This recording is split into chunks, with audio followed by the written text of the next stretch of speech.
Just stopped at the bank and picked up the cash we needed, and there we go.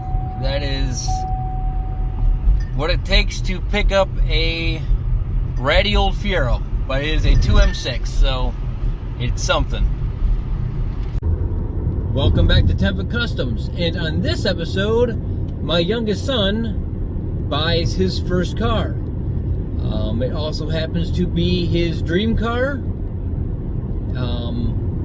So I don't know why, but we now have a new car in the driveway. We just went down and picked it up in Canton, Ohio. It's about an hour and a half drive for us to get there. He ended up paying $2,700 for it, which I don't think is too bad. When we get home, we'll do a walk around on it. It does need a little bit of work. Actually, I don't even know what year it is either. It's an 86 maybe. So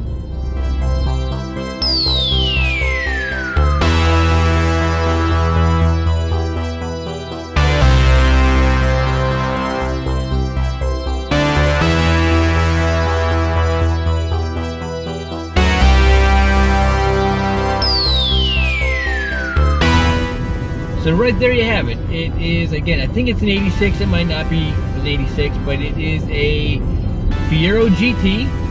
So it is, I don't know if GTs are all 2M6s or what, but it is technically a 2M6.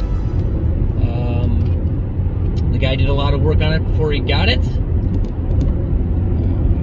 And the guy used to drive it as his daily, so this should work fantastic as Sam's daily driver. But yeah, there we go. A new Fiero in the driveway.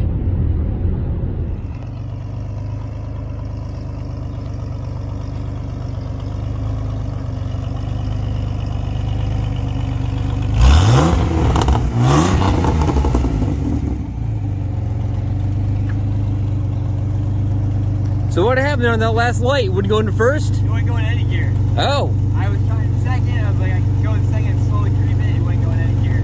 So then I turned it off, put it into first, started it in first, and then took off. Wonder if they put new cables on, if their cables aren't adjusted right. That's my first thought. I told Sam he needs to do some research. We'll get the book, the Haynes manual, tell us how to adjust them. He already found it. I told him which one to get. So cool. Sounds good.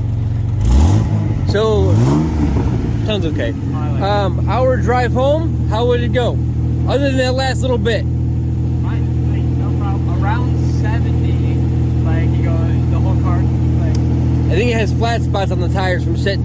Yeah, but it's only around 70. Okay. The idle's up a little high too, I think. Now it is for some reason. Oh, hit it. There it goes. It does have a exhaust leak. Yeah, well, I can smell it. It hears through the firewall here. Okay. That's the ECU is right here. That's when I had the glove box off. Got it. No drone. No? It's that's quiet with the windows up. How loud is it outside? It's not bad behind it. Okay. I mean, not bad.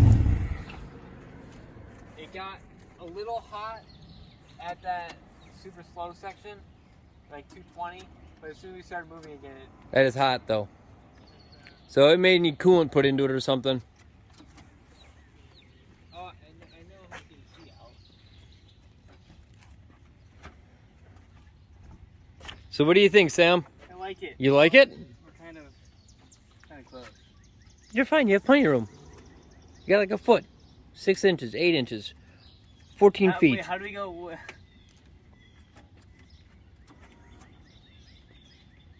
You can get out. So far, you like it? Yeah. Yeah? Oh, I like the seats. Can we switch the driver and passenger seats? No, they're different. Yeah, I think it's like the Corvette where the brackets are built in. Okay. You might be able to switch the cushions. Yeah, we will figure it out. But I mean, or just find other seats for them. We can put other seats in. I want to keep the seat belts. Okay, well, we don't have to replace seat belts. Key won't come out? Check the steering column. The steering column? Okay. He doesn't have a button?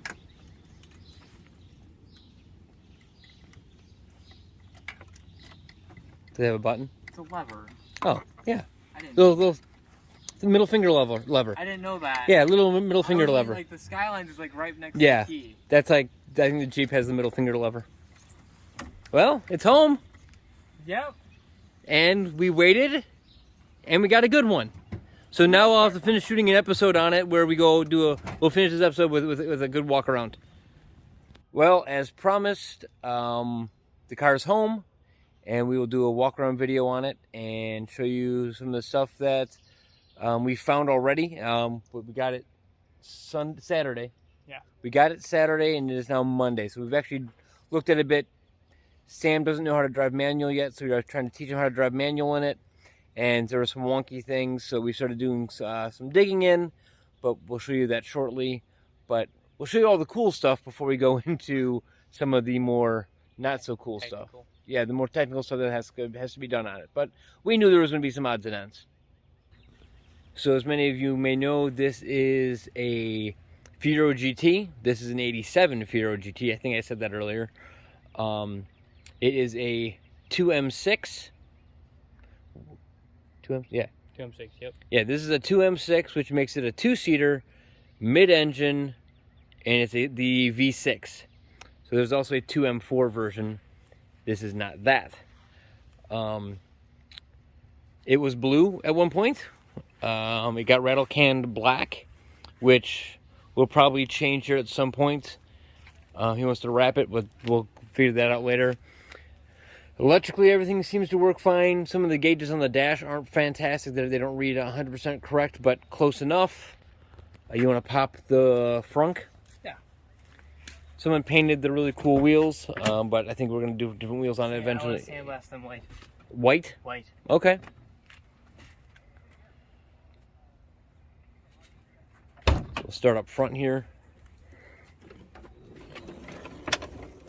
So, very bare basic front end, spare tire, fan seems to work just fine, the lights work, you can pop the lights on it. Cool thing about this, which is I didn't know on these, is that this panel is spring loaded and not connected to the light at all. So lights go up, yep, just like that. So the lights work just fine. I guess the motors were replaced at one point. It has a new windshield supposedly. And new windshield wipers, but whatever. We don't have a jack in here. Lights all work except for the orange running lights, like here and down there. I don't even know if that one's supposed to go on, but the orange running light up front, the blinker works, but the other filament's bad. It's on both sides. We have to replace those. Let's go on the inside. So this is a 5-speed manual, which is awesome. The interior is not awful. That seat's toast. But this seat's not in bad shape at all. A little bit of staining in it, but otherwise not bad. Most of the plastic and vinyl is in pretty good shape. The stick shift boot doesn't stick anymore, but we can fix that. The little door things are kind of cool. They're spring loaded, which is kind of really cool. Both sides work. The springs aren't broken. I have this little cubby here. Again, it's just so 80s, but it is an 80s car. Jump in here. The seating position has the passenger almost straight out, but your legs have to go over there because there's a tire there, which is the same over there on the driver's side. The pedal is almost behind the center console, which is kind of weird. You kind of drive crooked. Radio doesn't work, but we knew that. But yeah, 'cause the gauges are just so 80s. That the center column there kind of looks like Kit from Knight Rider. How they have the lights there, which is kind of cool. And then you got the glove box back here, which we got to finish fastening. But that's all you get. And the sunroof, which was kind of a bonus. It's kind of cool. It goes up and it comes out, and the sunroof gets stored under the frunk. So, very basic. We got to do some headliner repair. It's kind of peeling up there, but whatever. Yeah, that's not a big deal. Not a very big headliner to fix. No. Other than that, the interior is in really good condition for a car that's... I think we did this yesterday. It's 36. 36 years old? 36 years old. Yeah, so not in bad condition for a 36-year-old car. So you want to pop the back? Sure can. Oh, another thing we found out is kind of funny. And we're 99% sure the steering column is the same as the Vet. It looks identical. All the switches look identical. The clicker looks identical. And the mirrors are the same as the Vet. Which is kind of funny. I mean, they're both GM products, but it's kind of funny that they're the same. Yeah, that's how you pop the back end right here. Kind of cool. Okay. So here we go. See, it was a cool blue metallic at one point. No longer is. This is the V6 that, it's had some hackery done. Like, this is a piece of signpost as the rear engine mount, which we're going to order up a new one of those. But we're okay with that because one of the things we found out with this car on our way home is that the clutch is bad. First was not happy, but we did drive it an hour and a half home, and it made it. But once we got it here, I was trying to teach Sam how to drive it, and if you don't stop and kind of push into first as you're slowing down and it clicks into first is almost impossible to find, and reverse grinds because the engine never slows, or the transmission never slows down. Fourth was a little rough as well. Right. Not too big though. Right, but Kobe and I spent a couple hours today bleeding the slave because maybe there's just air in the hydraulic clutch system, and we bled it properly. We bled it the internet way, and we made sure there was no air left in it. We actually bled the slave cylinders separate from everything else, and there's no air in it. And we watched when Kobe started pushing the pedal, the arm started to move on the clutch. So everything's moving properly. The clutch plate's just worn out. It's got 140,000 miles on the car. It's just a worn out clutch plate. So Sam already ordered a clutch. And a stick? Yeah, but I'm not worried about that one. I'm worried about that one. Okay, he also ordered a weighted shifter, but whatever. He did order a clutch. It'll be here Wednesday, and we're going to do something I've never done, and we're going to drop the cradle on this Fiero and separate the transmission from the engine and put a new clutch in it, and hopefully that'll solve the shifting problem. I think it will. So, other things here. Somebody did a battery relocation. Those are just parts that we took off from over there. They did a battery relocation on it. Battery would go underneath there, and it looks like the tray rotted away. Found a little bit of rot over on that corner underneath that vent, but it's not awful. It's something that I wouldn't even worry about. The other most expensive thing he's looking at is this rear light.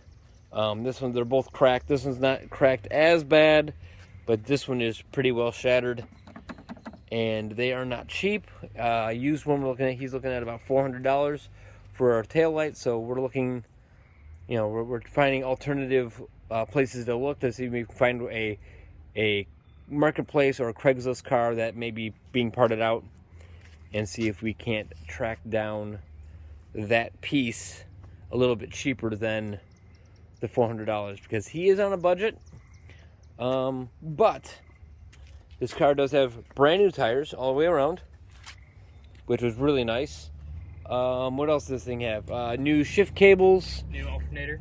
New alternator. I think that, again, this has got new shift cables, because I believe they were having the same problem that we were having and thought it was a shift cable problem, and it's actually a clutch problem. So a little bit of an oil leak, nothing serious.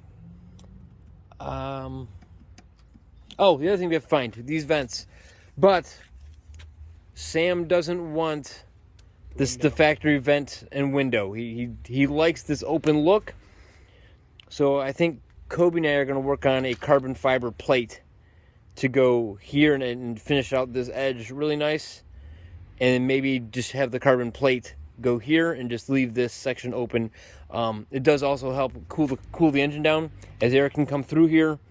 It actually does pull air, pull heat out of the engine bay, and does help keep the engine a little bit cooler.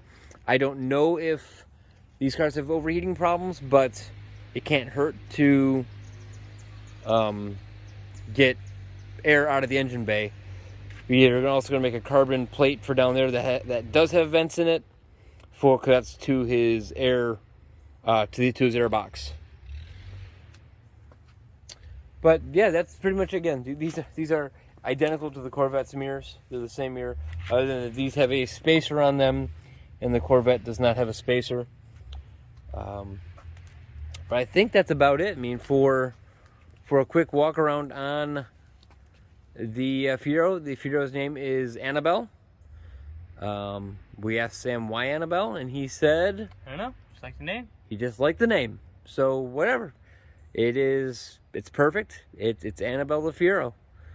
So this one you will definitely see a lot of upcoming work on, just because this is going to be Sam's daily driver to get him back and forth to school, and school starts in what, a month?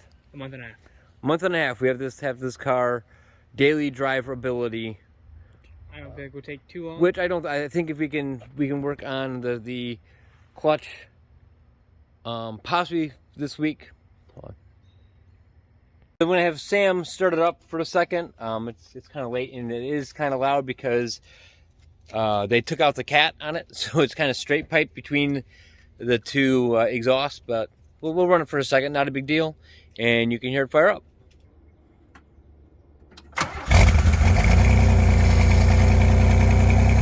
Little bit of oil burn, but it hasn't been running in a long time, so I think that's part of that. I love the Pontiac lights up only when the engine's running, which is pretty cool.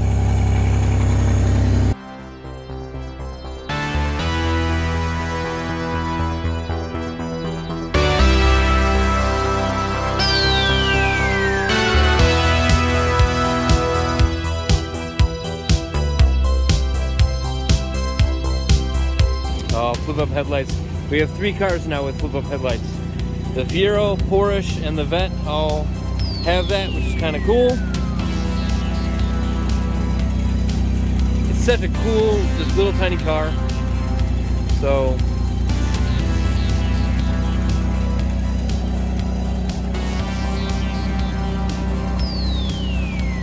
yep, that is pretty sweet.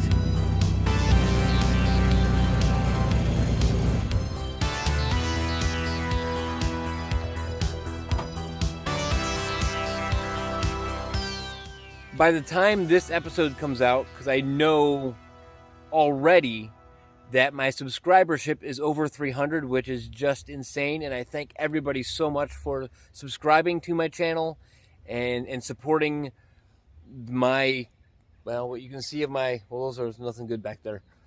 The mess of cars that are in my driveway and the cars I'm trying to get running. I do super appreciate the support and of people who watch this channel. So hopefully we just continue to grow from here. But 300 in 2.5 years is just amazing. So I do thank everybody for your support. Just thank you very much. So please remember to like, comment, and subscribe. And I hope everybody has a great week.